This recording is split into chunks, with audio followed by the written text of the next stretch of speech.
Well, howdy there, daylight burners. Happy Wednesday, hump day. We're there, halfway there. Something. Uh,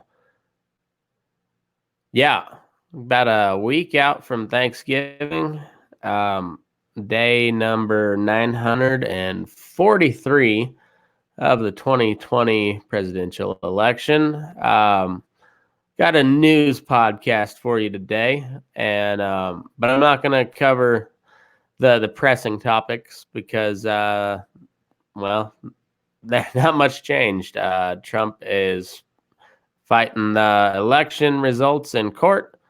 The Democrats are pissed off that he's fighting it, and the media is running full steam ahead with just all-out propaganda campaign. And I'm kind of tired of all of it. I don't know what the fuck's going to happen. So that's about as far as we're going to get into to the news that everybody's focused on right now. But I did find some stories I thought you might find interesting.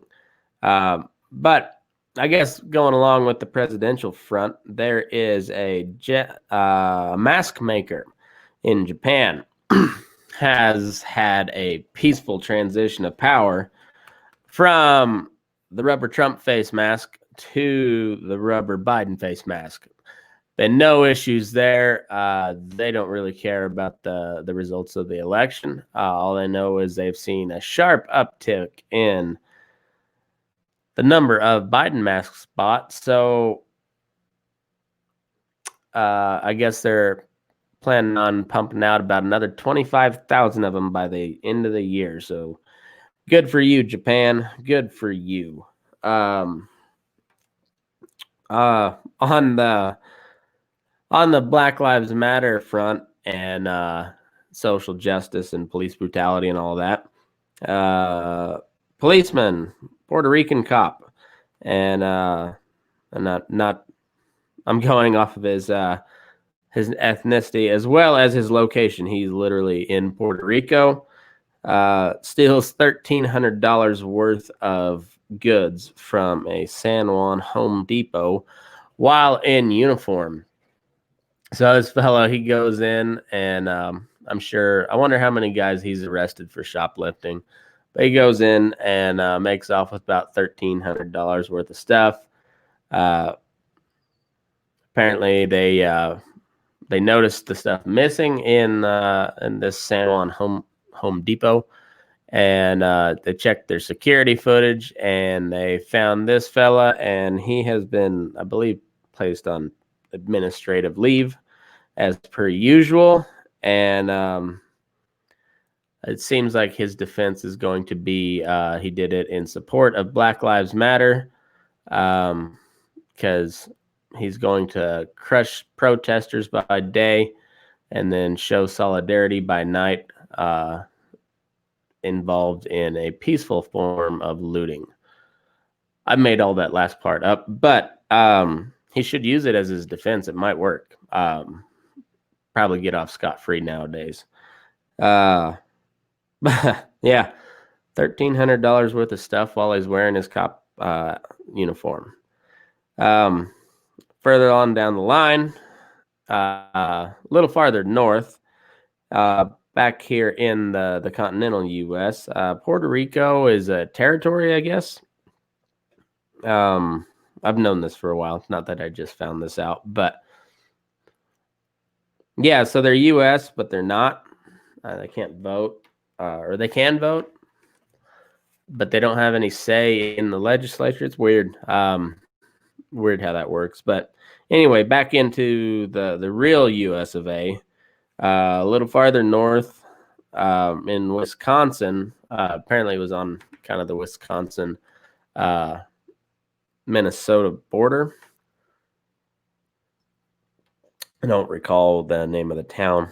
But anyway, a Wisconsin state trooper pulls over a man for having a snowmobile strapped to the top of his Toyota Corolla. He was at his buddy's house, and apparently They didn't have a trailer or a pickup or anything, so I'm not sure exactly how they got it on there, but it had to have been something kind of cool, because they had this thing. So the cars, headed down the road, it'd be like the sled is jumping over the road and just happened to land on top of this shitbox Toyota Corolla. And I'm not saying that as a as a slur towards Toyotas. No, this thing actually is a shitbox. I saw a picture of it, and so it's like this shitbox Corolla was driving down the highway, and Evel Knievel decides to go ahead and jump, get a run at the median, jump it, and lands directly on this shitbox Corolla cruising down the highway up there in old Wisconsin. And anyhow, they just they must have had had to pull him up into a ditch at an angle or something, and drive this sucker right up on there, and then they strap it down real good, and good enough, I guess, that the old cop could not give him a ticket for the snowmobile, or chose not to. One of the two.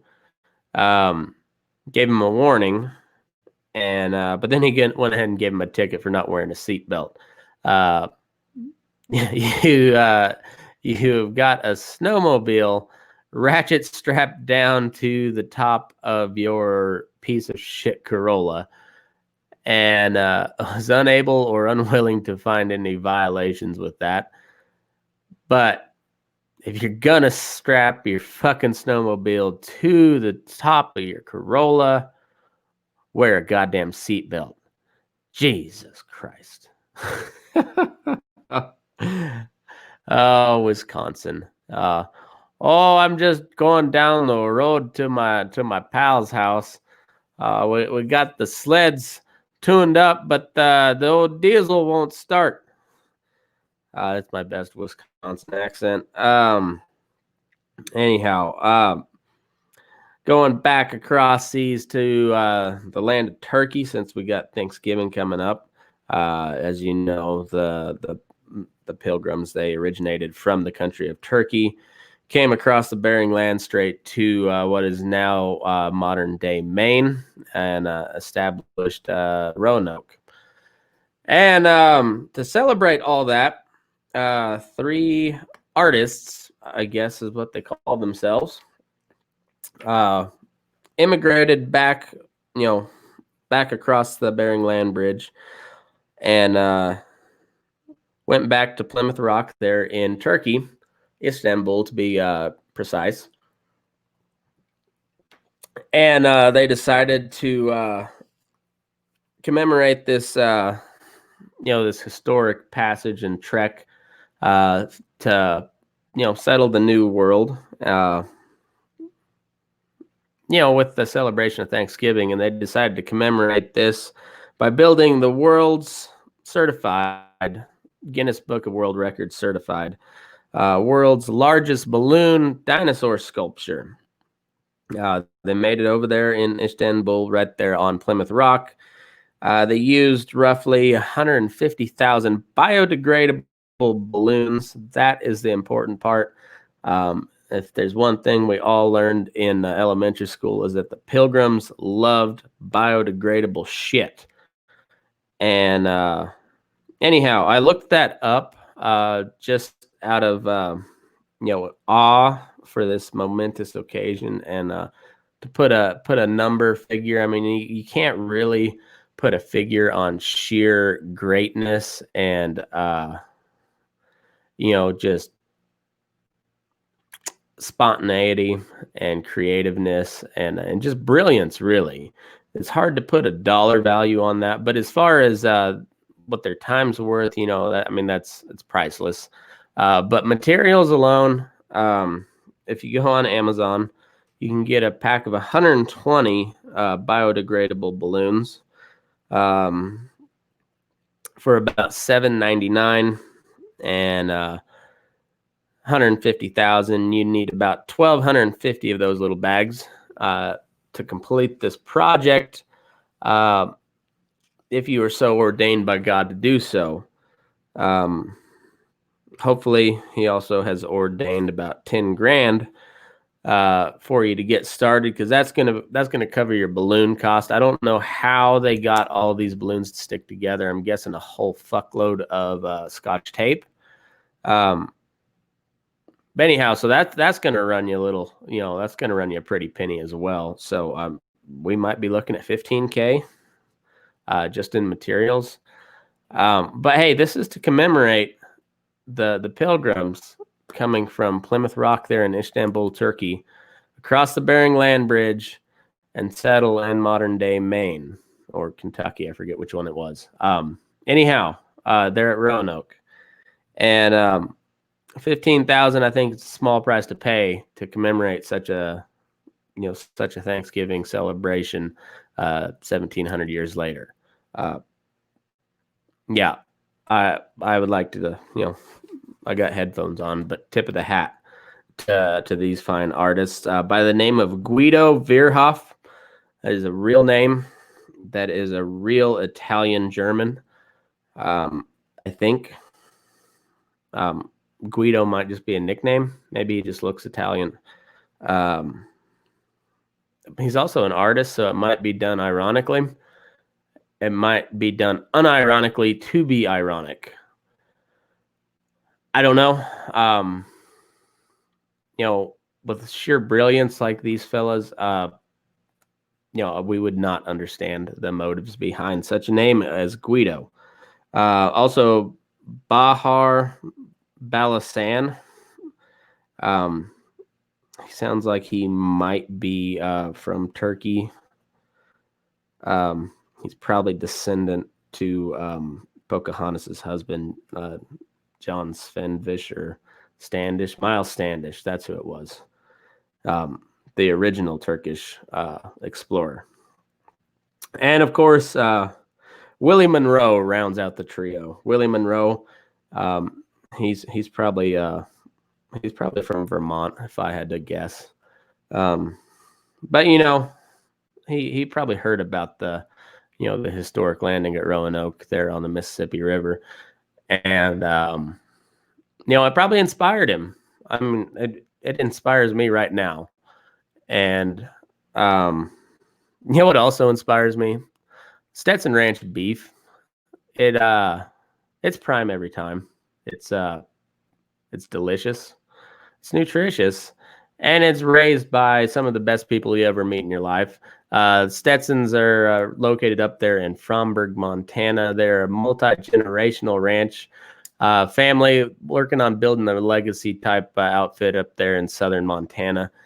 And to do that, they had to diversify their operation, bring in multiple streams of income. You always know how that works. And to do that, they got involved in some industrial hemp production, and they are on the ground floor with what I understand is some of the best genetics out there for what they're trying to do. And hemp is really a wonder product. You can build just about anything you want out of it. It's weird how it works, but it works. And they're working on being in the kind of on the ground floor of a huge new market, I believe. And they've also got some of the best quarter horses that you can buy. They got some really, really nice, well-established foundation quarter horse bloodlines in their brood mares. They're breeding them back to some of the best studs out there today, spitting out some colts that are just good, shapy, heavy boned, athletic, and good minded colts, ready to go any which discipline and direction you want to take them. They're ready to go, and I'll probably excel however you want to take them. They're just really, really calm, gentle, level-headed type horses, and they're dang nice to look at too. Just really, really nice horses. And cap it all off, cornerstone of their operation, as I said before, is their Stetson Ranches beef. It is pasture to plate, family raised, family fed, right there in the heart of Montana, and it's delivered to your doorstep for $6.95 a pound. Packages starting at an eighth of a beef all the way to a full beef. eighth of a beef being about 65-pound bundle. That's hamburger, that's steaks, that's roast, all the good stuff, all for $6.95 a pound, just a little bit more than what you'd pay for a pound of ground beef in the grocery store. You're getting that same type of price for the whole damn animal. And as I said before, it is prime every time. Excellent tasting beef. I've had some of it myself. Can't wait to get some more. And if you'd like to buy some or you like to check out what they got going on, head over to their website, stetsonranches.com. Make sure you go give Jesse a follow on Facebook or Instagram at Jese Stetson, Jese. And next up, we got Loma Livestock, the best goddamn sale barn in North America, owned and operated by my good buddy George Raftopoulos. They're in Loma, Colorado, 1369 12.5 Road. Got a sale coming to you Monday and Friday here through the fall and part of the winter. I'm not sure if they're going to keep doing that on. Probably until they slow back down in the summer. But got the feeders coming on Monday and the cows and the bulls, the weigh up type stuff on Fridays. Both of them starting at 10 a.m. Mountain Time, and you can watch them online at dvauction.com. Just click on the Loma Livestock tab. You can watch the sale live, and you can bid on them right there. It's a really cool operation George's got going on, trying to make the best deal for the buyer and the seller both, being one hell of a wingman for everybody involved and doing a damn good job of it. If you got any questions, if you'd like to consign with them, give them a holler, 970-858-9988. Check them out online, lomalivestock.com, and make sure you go follow them on social media, Loma Livestock on Facebook and Instagram. Finally, we got Horny Saddlery down there in Dumas, Texas. Hannah and Dan Conway, dynamic duo, just putting together, building, creating some of the coolest Western tack you'll find out there. Dan's doing all the silver work, and Hannah is doing the leather stuff. Some really well made, heavy built, good working type tack, but they can put a hell of a lot of bling on it for you if you like that too. Dan's doing really cool stuff with the silver work, and it's made for the working cowboy, but also to look good too. So you got any questions for them, you like to check out any of their stuff, you can find their store on Etsy, and you can find them on Facebook and Instagram at Horny Saddlery. With all these sponsors, make sure you let them know you heard about it on Burnin Daylight. So we'll get back into it. We did the Puerto Rican cop, did the Wisconsin cop. Oh, yeah. This one, I kind of went down a rabbit hole on this one. So there is a pigeon, a racing pigeon, to be specific, and to be even more specific, a Belgian racing pigeon. Set a world record. We've got a lot of world records today. For the highest sale price at this auction, the World Racing Pigeon auction there somewhere in Belgium, sold for record-breaking 1.6 million euros. Translates to about 1.89 million American. It's a 2-year-old racing mare pigeon, or it's a mare or a bitch, or I don't know what you call it. But anyways, a female pigeon named New Kim, and apparently she was real fast. And it started bidding, and it got up to $1 million real quick, like in a half hour. And then apparently there was a investment group from South Africa, and then a bunch of Chinese investors that were in the bidding war that got it racked up. 1.6 million euros for a fucking bird. But apparently it's kind of a big deal. I looked it up. I remember hearing about Mike Tyson and his pigeons, and I didn't know if this was the type of deal that he was doing. Turns out he does now. But these racing pigeons they're homing pigeons, so how they do it, had to look this up. Like I said, went down a little bit of a rabbit hole. But they put nowadays they put like an RFID tracking band on their leg, and then they take all these pigeons to a central location that I guess it must be the same distance away from everybody's houses. So because that's how you race them, is you take them somewhere and then you let them go, and then the race is on. The first one to get back home wins, and these races they're anywhere from typically from 62 to 620 miles. So I'm guessing this race, it's it's not something you're just really glued to the television watching, because you just watch a fucking pigeon float around, and I don't know how long it takes them, and apparently they must just beeline it back home.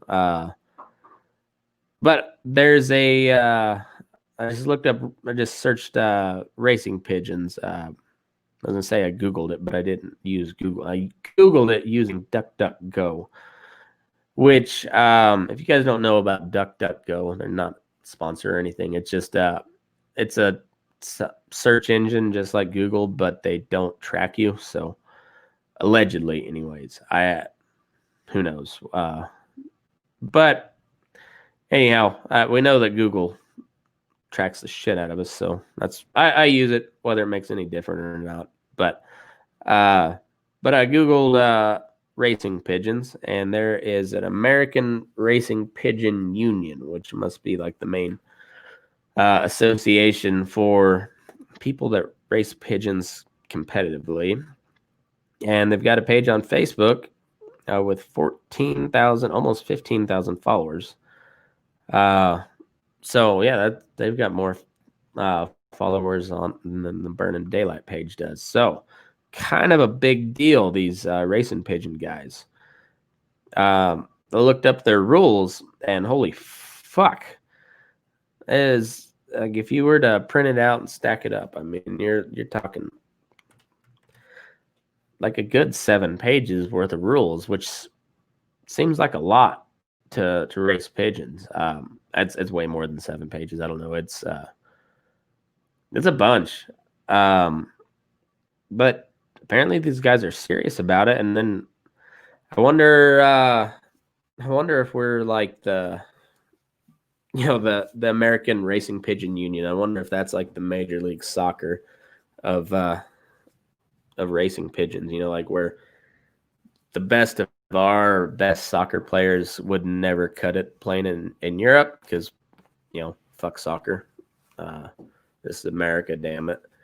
But I wonder if it's the same thing, like the Europeans are all snobby and shit, like looking down their beaks at little pun there for you.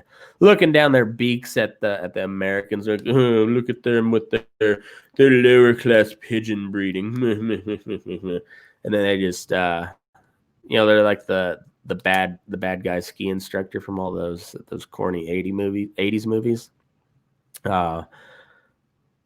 Those movies were funny because you were allowed to be funny back then. You can't be funny anymore.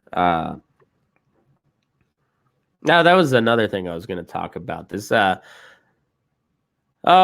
whole social media, like people are jumping ship from Facebook. I'm guessing I really don't think that's going to last long. I don't know. I really don't like the censorship shit on Facebook and Twitter. I got off I've always had an account, I guess, but I haven't messed with Twitter in a while because Twitter stopped being funny. It just got turned all politics all the time, like everything else. And when I saw a bunch of people headed over to Parler, I've had an account over there for a little while too, and I stopped using it right after I made it back in, I think it said June on my profile there, and I was on it for like a week and a half, and then I just stopped using it because it was basically Twitter, but it was all conservative. Like, and yeah, if I wanted to see a bunch of shitty QAnon memes, I'd just go to Facebook and scroll through my feed, and I could find them right there. But don't worry, guys. Trump is going to win with those watermarked ballots that he so geniusly thought of ahead of time, knowing that these Democrats were going to steal the election from you with mail-in ballots. There might be some truth to that. But anyhow, I've seen that watermark meme a lot. But that's also, you'll see that all over the place on Parler too, I believe.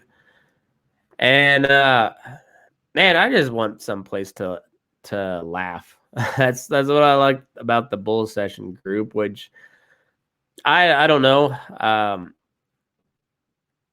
I've heard a lot about different groups getting the boot right around here during the election, and I won't be surprised if it happens to the bull session group. I won't be surprised at all because it's one of those groups where it just let it fly, and if it's funny, it's funny. If not, nobody gets any reactions. But if it gets shut down, which I think it will, we've got a Discord server.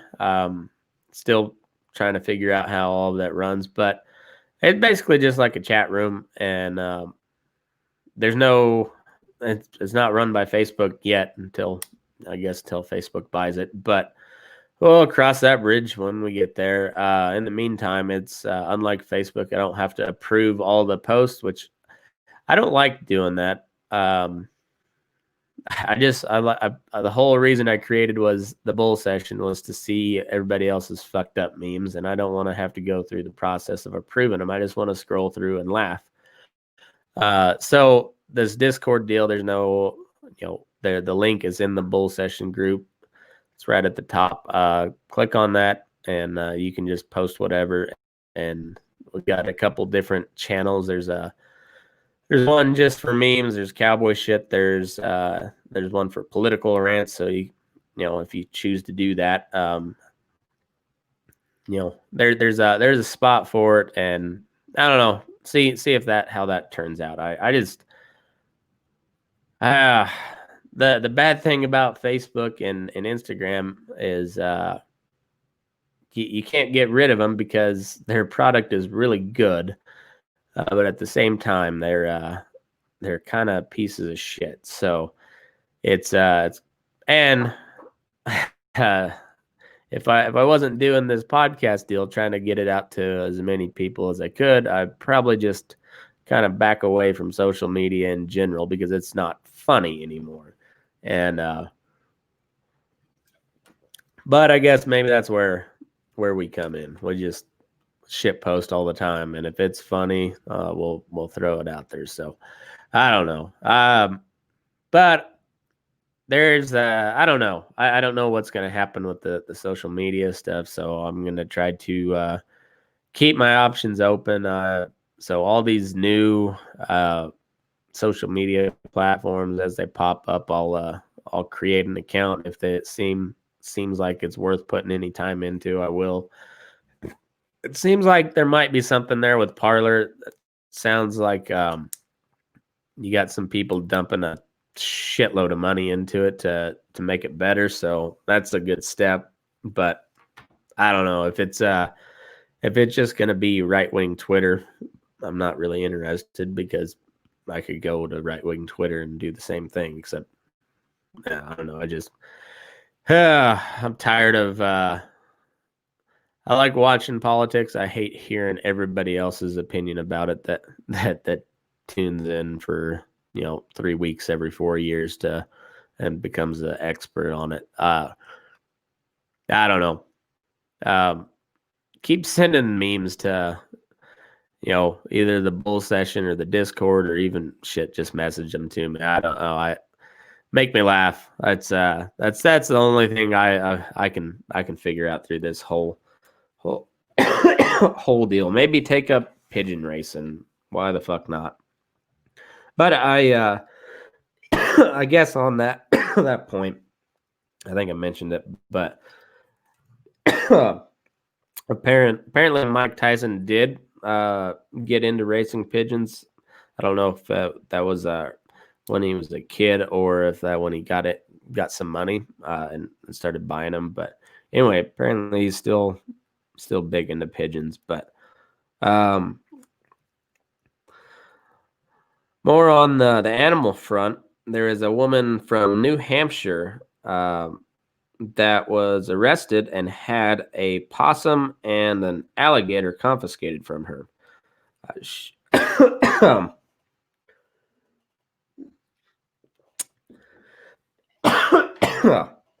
Excuse me. Apparently, her bitch ass neighbors called her into the authorities for having having a goddamn alligator on her property because, well, this is America and she has every right to do so. Apparently, there's a law against that in New Hampshire. The live free or die state won't even let you have a fucking alligator, like a God-fearing American. Son of a bitch. And, well, she got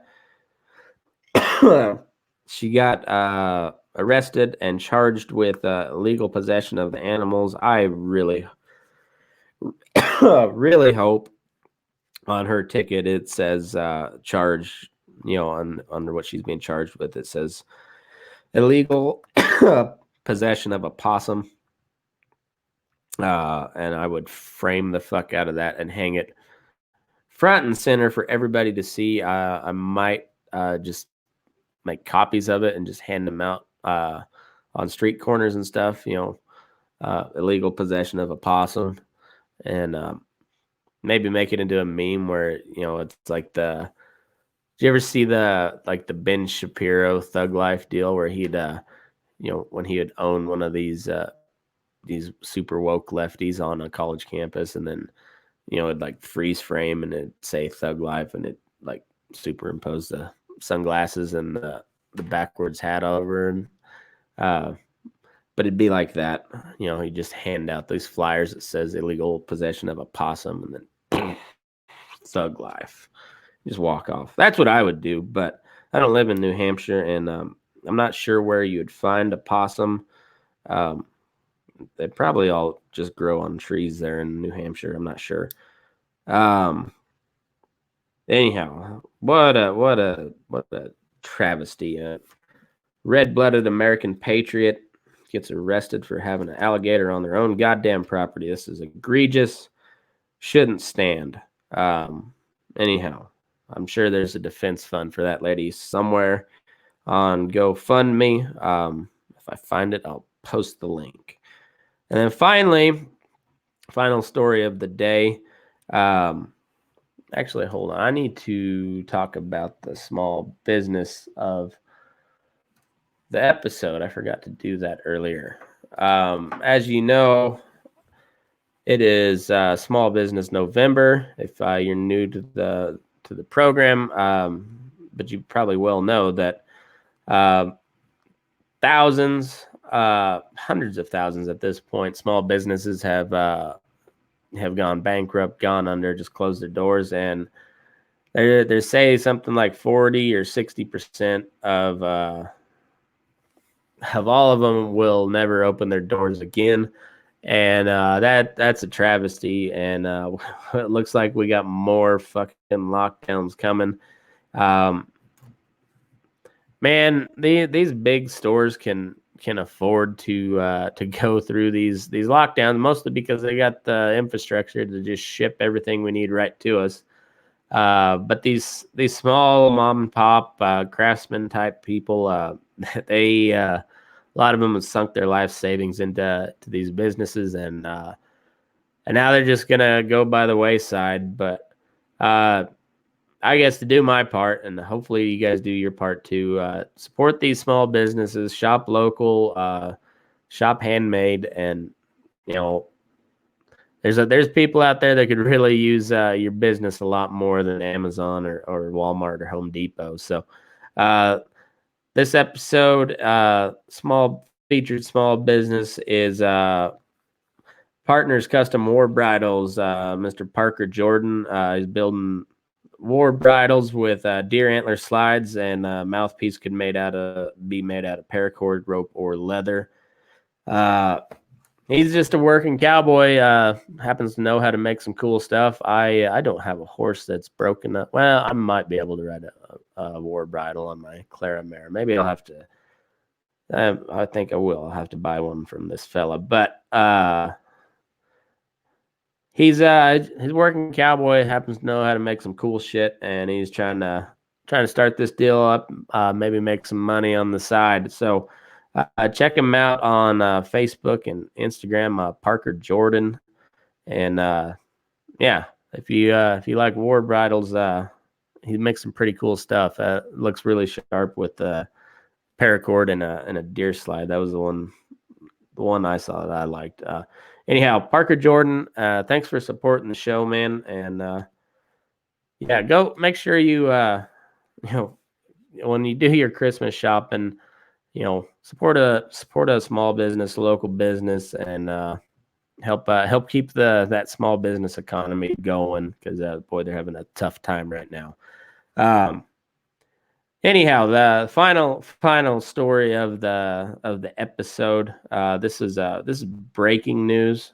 I'm sure you guys are aware of it by now. Coming in late to this one, but Spike Lee is going to direct a Broadway musical. Like earth-shattering news. I understand. If you need a moment to collect yourself, just hit pause and get your paper bag out and deep breaths. It'll be okay. I know it's a shock. I know you're overjoyed. Spike Lee, he's done documentaries and movies. He's won. I think he won an Oscar, maybe. I don't know, but I mean he's pretty much the shit. He's done it all, and but he's never done a musical, especially on Broadway. And now he's going to, and I couldn't be more happy. And the best part of it is it's based on an article from Esquire magazine back in 2018, and it was titled "All Rise." And you think, man, it's going to be we're going to have a musical lawyer, courtroom drama. It might be, actually. I don't know. I don't know what all the ins and outs of. That's a joke. You don't get yet because it's a pre-joke. Just think of it as the pre-cum of a joke, which also relates into this because this story is about the discovery and the advent of the early days of the drug Viagra. Yes, we are going to have a musical. It's Spike Lee, who's known for, highlighting the struggles of the Black African American community. So what I'm picturing, and granted, I'm no musical theater guy by any stretch of the imagination, but this is my educated guess, solely because I've saw about 30-ish minutes of Hamilton, so I think that makes me an expert on these things at this point. So what I think he's probably going to do is Viagra was. Most definitely, I'm going to say without doing any such research, but 100% Viagra was invented by a bunch of white dudes. If I remember right, it was originally developed as a high blood pressure medicine. Then it turned out, well, it just gave you a raging hard boner, and all these white dudes are like, hey, I bet we could sell the shit out of this. And they were right. But I think what we're going to have here is a bunch of black males, African-American, fellas, musical theater, mind you. So pretty hard stereotype when it comes to musical theater dudes. They also like other musical theater dudes.